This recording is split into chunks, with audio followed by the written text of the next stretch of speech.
And thank you for joining us for a special edition of ABC 7 at 10 Weekend. I'm Stephanie Valle. And I'm Paul Cicala. Happy Sunday night, El Paso, Las Cruces, and Ciudad Juarez. We begin with that breaking news this evening. Biden is now ending his re-election campaign. This after calls for Biden to step aside began to surface following a disappointing performance in the June 27th debate against Donald Trump. And just a week ago, we were here reporting on a turning point in the election, and now we're here covering another major shift in the campaigns. Here's what we know so far. Biden said while he initially wanted to seek re-election, he believes it's in the, quote, best interests of his country and of his party and country to stand down and focus solely on the remainder of his presidential term. The president also said he will address the nation later in the week to give more details on his decision, although no specific date for that address has been released as of this time.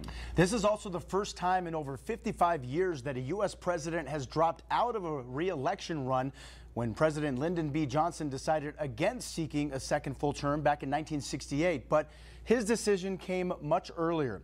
President Joe Biden released a statement this afternoon where he made the announcement as well as endorsed Vice President Kamala Harris for the nomination. He posted this on his X account and says in part, quote, I have decided not to accept the nomination and to focus all of my energies on my duties as president for the remainder of my term. My very first decision as the party nominee in 2020 was to pick Kamala Harris as my vice president, and it's been the best decision I've made.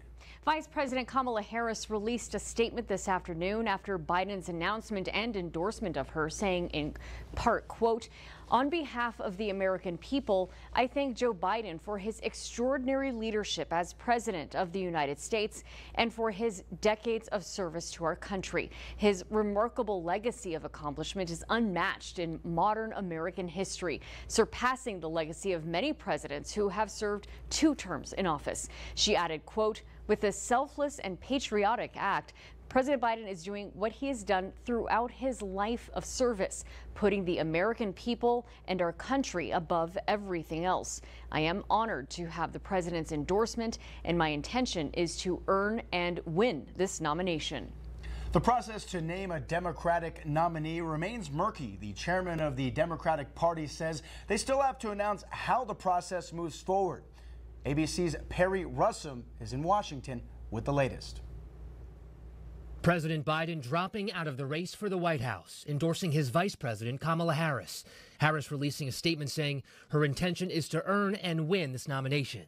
Some Democratic lawmakers starting to rally behind Harris with their convention weeks away in Chicago. As a delegate, I'll be happy to go back to Chicago and support the vice president. My choice is Vice President Harris. Kamala Harris, as our Democratic presidential nominee, is going to bring an X factor. Harris does not automatically become the nominee. Democratic National Committee Chairman Jamie Harrison saying, in short order, the American people will hear from the Democratic Party on next steps and the path forward for the nomination process. Biden dropping out of the race in a statement writing, I believe it is in the best interest of my party and the country for me to stand down and to focus solely on fulfilling my duties as president for the remainder of my term. This decision was selfless and strong. He put the country first. Senator Chris Coons, a close ally and friend of Biden, tearful on CBS. This was a very difficult decision, and one that I think reflects the very best of who Joe Biden is. Even as Biden's candidacy began to unravel at the first presidential debate nearly 1 month ago, If we finally beat Medicare, he remained committed on the campaign trail. I am running and going to win again. The Republican Party already attacking Harris, releasing this video. If you ever wondered how Joe Biden could get the border so screwed up, remember, he had help. President Biden says he will address the nation later this week, still not clear when. He's been at his vacation home in Rehoboth Beach, Delaware, recovering from COVID. Perry Russum, ABC News, Washington. Reactions from state and federal leaders continues to come in. ABC